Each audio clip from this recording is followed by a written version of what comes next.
काल यानी समय एक ऐसी शक्ति जिसके आगे दुनिया में किसी का जोर नहीं चलता। और इस काल में स्वामी है यमराज, मृत्यु के वो देवता जिनके फंदे से कोई नहीं बच सकता। पर क्या आप सोच सकते हैं कि खुद यमराज भी किसी के डर से कांप उठे? क्या हो जब मौत का देवता ही किसी को देखकर डर जाए। आज हम आपको महादेव के उस रूप की कहानी सुनाएंगे जिसकी एक दहाड़ से ब्रह्मांड हिल जाता है, जिसके गुस्से की आग में घमंड चलकर राख हो जाता है और जिसके आगे सामने खड़े होने की हिम्मत खुद यमराज की भी नहीं है। मौत के देवता यमराज भी कांप उठे, लेकिन सवाल है क्यों? आखिर कौन था महादेव का वो भयंकर रूप जिसके सामने काल ने भी घुटने टेक दिए? ये कहानी तब शुरू हुई जब सृष्टि बनाने वाले ब्रह्मा के अहंकार ने देवों के देव महादेव के क्रोध को उसकी आखिरी हद तक पहुंचा दिया। ये कथा है शिव के सबसे गुस्सैल, सबसे शक्तिशाली और सबसे विनाशकारी रूप की। ये कथा है काल भैरव जी की। जय हो काल भगवान जी। तो कौन सबसे बड़ा? अहंकार का जन्म ये बात तब की है जब ब्रह्मांड बिल्कुल नया था। देवता अपने अपने लोकों में बस चुके थे और दुनिया का कामकाज आराम से चल रहा था। एक दिन सुमेरु पर्वत पर देवताओं और ऋषियों की एक सभा चल रही थी। उस सभा में दुनिया को बनाने वाले ब्रह्मा और उसे चलाने वाले भगवान विष्णु भी मौजूद थे। बातों ही बातों में एक सवाल उठा, इस ब्रह्मांड में सबसे बड़ा कौन है? भगवान विष्णु ने शांत होकर कहा, मैं ही इस दुनिया का पालन करता हूँ। मेरे ही नाभि से निकले कमल से ब्रह्मा का जन्म हुआ और मेरे ही इशारे पर ये दुनिया चलती है, इसलिए सबसे बड़ा मैं ही हूँ।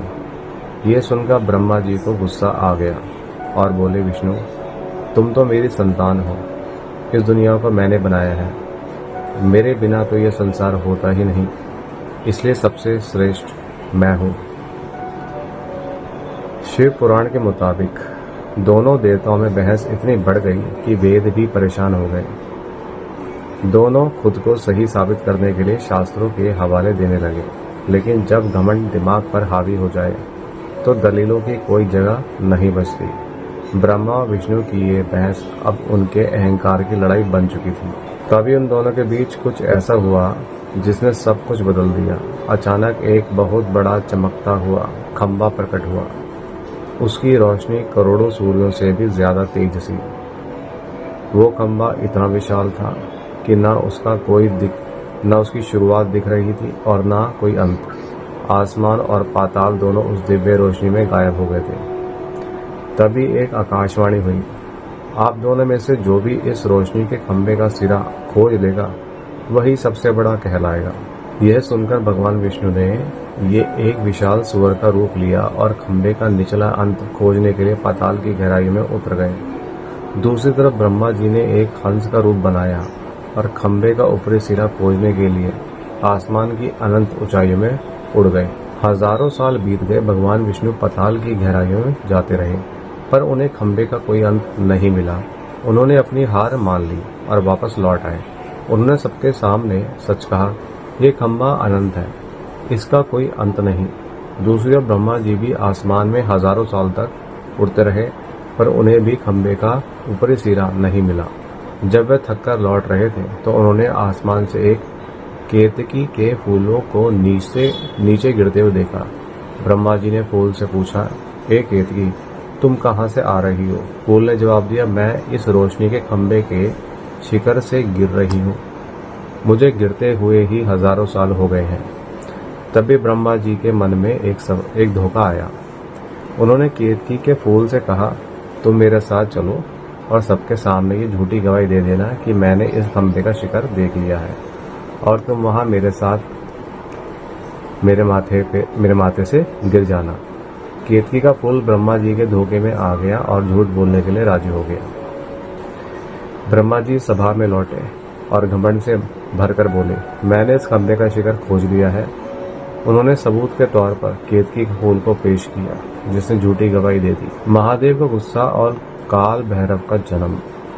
ब्रह्मा का ये झूठ सुनकर भगवान विष्णु तो चुप रहे, पर वो रोशनी का खंबा शांत नहीं रह सका। वह खंबा कोई और नहीं बल्कि खुद देवों के देव महादेव का ही रूप था। ब्रह्मा के इस झूठ, घमंड और धोखे को देखकर महादेव का शांत स्वभाव गुस्से की आग में बदल गया। अचानक वो खंभा एक जोरदार धमाके के साथ फट पड़ा और उसमें से महादेव प्रकट हुए। उनका वो रूप शांत नहीं था।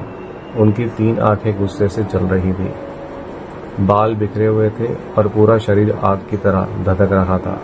ब्रह्मा जी के अहंकार और झूठ ने शिव के सब्र के सारे बांध तोड़ दिए थे। महादेव ने गरजते हुए कहा, हे ब्रह्मा, तुम दुनिया के रचयिता होकर भी झूठ और धोखे का सहारा ले रहे हो। तुमने सबसे बड़ा होने के घमंड में अपनी मर्यादा तोड़ दी। जो मुंह झूठ बोलता है वो सम्मान के लायक नहीं। यह कहते ही महादेव के गुस्से ने एक शरीर का रूप ले लिया। शिव पुराण बताता है कि उनकी बाहों के बीच से, उनके तीसरे नेत्र से एक बहुत ही डरावनी, विशाल और भयानक आकृति पैदा हुई। उसका रंग घने काले बादलों जैसा था। बड़ी बड़ी लाल आंखें, बाघ जैसे नुकीले दांत, गले में इंसानी खोपड़ियां की माला और हाथ में त्रिशूल और डमरू। ये महादेव के गुस्से का जीता जागता स्वरूप था। वो काल से भी परे काल को काबू करने वाला था। महादेव ने उसे नाम दिया काल भैरव। जन्म लेते ही काल भैरव ने महादेव को प्रणाम किया और पूछा, मेरे लिए क्या हुक्म है स्वामी।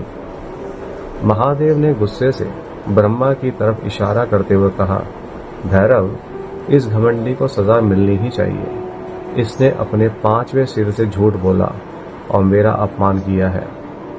जाओ और इसके इस पापी सिर को इसके शरीर से अलग कर दो। हुक्म मिलते ही काल भैरव पलक झपकते ही ब्रह्मा के सामने खड़े हो गए। उनका वो भयानक और डरावना रूप देखकर देवता कांप उठे। काल भैरव ने अपनी बाएं हाथ के नाखून के सिर्फ एक बार से ब्रह्मा जी के उस 5वें सिर को काट दिया जिसने झूठ बोला था। ब्रह्मा का घमंड उसी पल चकनाचूर हो गया। उनका कटा हुआ सिर जमीन पर गिरते ही वह काल भैरव के पैरों में गिर पड़े और माफी मांगने लगे। जिस रूप को देखकर सृष्टि के रचयिता कांप उठे वो था महादेव का सबसे खतरनाक रूप, काल भैरव। दोस्तों, काल भैरव की ये कहानी हमें सिखाती है कि अहंकार का अंजाम हमेशा विनाश ही होता है। अगर आपको महादेव की ये लीला पसंद आ रही है तो वीडियो को लाइक जरूर करें और कमेंट में हर हर महादेव लिखना मत भूलिएगा। और ऐसे ही पौराणिक कहानियों के लिए हमारे चैनल को रहस्य लोक को सब्सक्राइब जरूर कर लें, नोटिफिकेशन बेल दबाएं, हमारे चैनल को सब्सक्राइब करें। ब्रह्म हत्या का पाप और अंतहीन सफर ब्रह्मा जी के एक परम ज्ञानी थे और उनकी हत्या ब्रह्म हत्या का सबसे बड़ा पापी मानी जाती है। भले ही काल भैरव ने महादेव के हुक्म का पालन किया था पर उन पर ब्रह्म हत्या का पाप लग गया। इसका असर तुरंत दिखा। ब्रह्मा का वो कटा हुआ सिर, जिसे ब्रह्म कपाल कहा गया, काल भैरव के बाएं हाथ से चिपक गया। उन्होंने उसे हटाने की बहुत कोशिश की पर वो अपनी जगह से हिला तक नहीं। अब काल भैरव पर ब्रह्म हत्या का पाप एक परछाई की तरह सवार हो गया और हर पल उन्हें तड़पाने लगा। वह उस पाप और चिपके हुए सिर से छुटकारा पाने के लिए भटकने लगे। महादेव ने उन्हें आदेश दिया, भैरव, तुमने मेरा काम पूरा किया है पर कर्म का फल तो भोगना ही पड़ता है। तुम तीनों लोकों में एक भिखारी की तरह भटको। जिस जगह पर ये ब्रह्म कपाल तुम्हारे हाथ से अपने आप गिर जाएगा और ये ब्रह्म हत्या तुम्हारा पीछा छोड़ देगी, वहीं तुम्हें इस पाप से छुटकारा मिलेगा। इसके बाद काल भैरव का एक अंतहीन सफर शुरू हुआ। हाथ में ब्रह्मा का चिपका हुआ सिर और पीछे पड़ी ब्रह्म हत्या की परछाई। वह हर तीर्थ स्थान पर गए, हर पवित्र नदी में नहाए पर उन्हें कहीं भी छुटकारा नहीं मिला। स्वर्गलोक, पाताल लोक, देवलोक, कोई भी जगह उन्हें इस महापाप से मुक्त नहीं कर सकी। वे एक कपालिक यानी को खोपड़ी धारण करने वाले के रूप में भटकते रहे, जो उनके पश्चाताप और सजा का प्रतीक था। यह यात्रा कोई साधारण यात्रा नहीं थी, यह तो खुद महादेव के ही रूप की एक परीक्षा थी, ताकि दुनिया को कर्म के सिद्धांत का मतलब समझाया जा सके। अहंकार की सजा सिर्फ सिर काटना नहीं है, बल्कि उस पाप के बोझ को ढोकर दर दर भटकना भी था। काशी में मिली मुक्ति उनको और कोतवाल का पद सालों तक तीनों लोकों में भटकने के बाद काल भैरव आखिर में महादेव की सबसे प्यारी नगरी काशी पहुंचे। स्कंद पुराण में लिखा है कि जैसे ही काल भैरव ने काशी की पवित्र धरती पर अपना पैर रखा, एक चमत्कार हुआ। जिस ब्रह्म कपाल को वह युगों से अपने हाथ में ढो रहे थे, वह अपने आप उनके हाथ से छूटकर धरती पर गिर गया और गायब हो गया। उसी पल ब्रह्म हत्या की परछाई भी चीखती हुई पाताल में समा गई। काल भैरव को ब्रह्म हत्या के महापाप से मुक्ति मिल ही गई थी। उन्हें काशी में जो शांति मिली, उससे उनका भयंकर गुस्सा भी शांत हो गया। यह देखकर भगवान शिव बहुत खुश हुए। वह प्रकट हुए और बोले, हे भैरव, यह काशी मेरी मुक्ति की नगरी है। यहाँ आकर बड़े से बड़ा पाप भी खत्म हो जाता है। आज से तुम इस शहर के पाप और पुण्य का हिसाब रखोगे। तुम काशी के कोतवाल कहलाओगे। महादेव ने काल भैरव को वरदान दिया, आज से काशी में रहने वाले हर इंसान के कर्मों की सजा तुम दोगे। मेरी इस नगरी में यमराज का भी अधिकार नहीं चलेगा। तुम्हारी इजाजत के बिना यमराज भी यहाँ से किसी की जान नहीं ले जा सकते। यही वो पल था जिसने काल भैरव को मृत्यु के देवता यमराज से भी ऊपर खड़ा कर दिया। वैसे सजा देने वाले देवता नहीं, बल्कि काशी के रक्षक और जज बन गए। आज भी यह माना जाता है कि जो कोई काशी में मरता है, उसे यमलोक की तकलीफें नहीं झेलनी पड़ती। खुद काल भैरव उनके कर्मों का हिसाब करते हैं और उसे मोक्ष का रास्ता दिखाते हैं। इसी वजह से महादेव के इस सबसे खतरनाक रूप से यमराज भी डरते हैं, क्योंकि काशी में उनका कानून नहीं, बल्कि काल भैरव का हुक्म चलता है। कालांतक और अघोर महादेव के दूसरे शक्तिशाली रूप, हालांकि काल भैरव महादेव का सबसे मशहूर भयानक रूप है, पर उनके दो और रूप हैं जिनकी शक्ति भी कल्पना से परे है। और हमेशा की तरह कमेंट बॉक्स में हर हर महादेव लिखना बिल्कुल ना भूलें। हम जल्द ही मिलेंगे दोस्तों, एक और ज्ञान और रहस्यों से भरी कहानी के साथ। धन्यवाद दोस्तों।